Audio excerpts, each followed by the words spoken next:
پارلیمان کے لاجز پہ حملہ کر کے دہشت پھیلانے کی کوشش کی اور ممبرز کو گرفتار کرانے کی کوشش کی.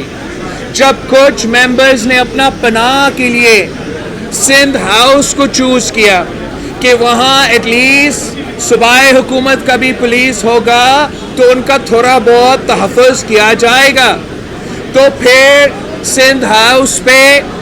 اور پارلیمان کے ممبرز کے خلاف ایک مہم چلایا گیا، اور پھر سندھ ہاؤس پہ اور وفاق پہ ایک حملہ کیا گیا، جمہوریت پہ حملہ کیا گیا، اور دہشت پھیلانے کی ایک اور کوشش تھی. اس کوشش کے بعد حکومت نے اسپیکر سے آئین توڑوایا. ہمارا بیچارہ اسپیکر کو میں میڈیا کے تھرو پیغام پہنچانا چاہ رہا ہوں، آپ اپنا کام بڑا طریقے سے لائر سے مشورہ کر کے کیا کرے. یہ لوگ آپ کو آرٹیکل 6 میں پھنسائیں گے. اسپیکر نے سیشن کو 14 دن میں نہ بلا کے پہلا آئین کا خلاف ورزی ابھی اس نے کر لیا ہے.